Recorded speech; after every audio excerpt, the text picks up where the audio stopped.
पंढरपूरमध्ये आषाढी वारी 20-25चा जो आषाढी यात्रा कालावधी आहे तो आता सुरू झालेला आहे। तर त्या अनुषंगाने जे पंढरपूर शहरात अवैध होर्डिंग्स किंवा फ्लेक्स हे लागत आहेत त्याच्या अनुषंगाने वारंवार सूचना दिलेल्या आहेत। स्थानिक प्रशासन नगर परिषद जी आहे तो वेळोवेळी जे अनधिकृत फ्लेक्स बॅनर आहे त्याच्यावर कारवाई करत आहे। तरी परंतु काही जे लोक आहेत ते विनाकारण डिवायडरच्या मध्ये किंवा इतरत्र ठिकाणी परवानगी न घेता फ्लेक्स लावत आहेत आणि जे प्रिंटिंगवाले आहेत जे फ्लेक्स तयार करून देत आहेत त्यांच्यापर्यंत देखील सूचना पोचलेल्या आहेत। आज सदर प्रिंटिंग प्रेसच्या लोकांची बैठक झालेली आहे। त्या अनुषंगाने मी DYSP पंढरपूर अर्जुन भोसले सर्व प्रिंटिंग प्रेसवाले आणि इतर स्थानिक नागरिकांना आवाहन करतो की आपण विनाकारण विनापरवाना कोणताही फ्लेक्स शहरामध्ये कुठेही चुकीच्या पद्धतीने लावण्याचा प्रयत्न करू नका। स्थानिक प्रशासन त्याच्यावर कडक कारवाई करत आहे।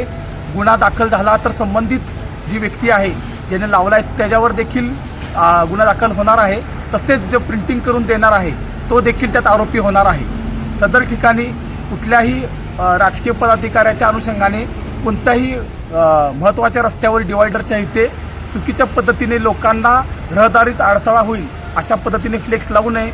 शहरामध्ये महत्त्वाच्या ठिकाणी जिथं दिशादर्शक फलक गरजेचे आहेत त्याच्याच अनुषंगाने फ्लेक्स लागलेले आहेत आणि ज्यांनी परवानगी घेतलेली आहे रीतसर त्या परवानगीच्या फ्लेक्सवर देखील संबंधित प्रिंटिंग मालकाचं नाव नंबर हे लावायचं आहे। तरी सर्व नागरिकांना मी आवाहन करतो की विनाकारण प्रिंटिंग प्रेसवाल्यांवर देखील दबाव आणू नका आणि स्वतः देखील कोणत्याही प्रकारे फ्लेक्स हे चौकात किंवा डिवायडरवर लावण्याचा हट्ट करू नका।